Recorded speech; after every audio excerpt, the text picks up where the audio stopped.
A long time after God had created the world and made man and all the animals and birds, he noticed that people were no longer kind to each other and that they didn't obey God anymore. So he was angry. But God did see one man in the world who was kind and good and who obeyed the Lord's word. This man was Noah. So God appeared to Noah, and he let him hear his voice. And the Lord said, "Behold, I will cause it to rain upon the earth 40 days and 40 nights. I will bring a flood the earth to destroy all flesh, and everything that is in the earth shall die." But God told Noah to build an ark and to take 2 of every animal in it with him to keep alive during the storm. And when Noah had heard God's voice, he was grateful, and he set to work right away to build the ark. This was a great boat with many, many rooms in it. When Noah finally finished it, he went out into the fields and woods, for he had to talk to all kinds of animals and birds. He talked to the lion and the wild horses. He talked to the pigs in the barnyard and the elephants in the jungle and the cute little kittens in his own house. Noah talked to all the animals on the face of the earth, even to the doves, cooing in their nests.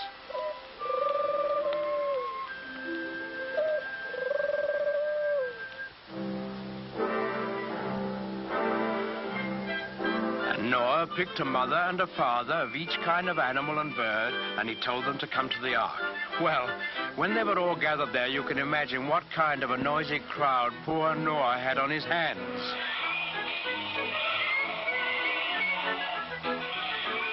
What with lions roaring and pigs squealing and monkeys chattering and hyenas laughing, well, it must have been noisier than a crowd of children on the annual Sunday school excursion.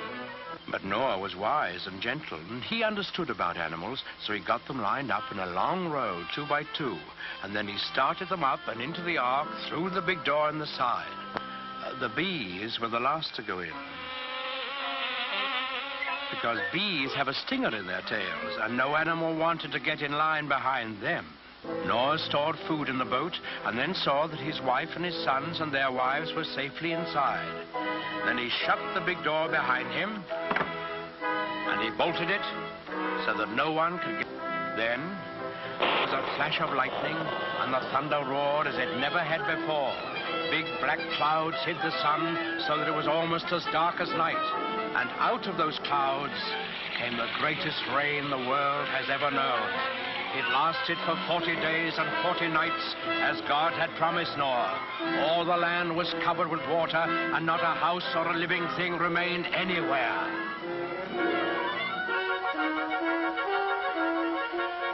But Noah's ark floated on the surface of the waters, and he and his family and the animals who were in the ark with them were saved.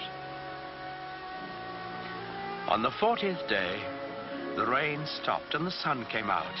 The waters that had covered the earth began to flow back into the oceans and the rivers, and the ark came to rest on the peak of a mountain. But Noah wasn't quite sure that there was enough dry land for all his animals to live on. So he took one of the doves and let it fly out of the window. In a little while, it came back, and in its beak, the dove carried the branch of an olive tree. Noah knew that this must be a sign from God that he had restored quiet and peace to the world.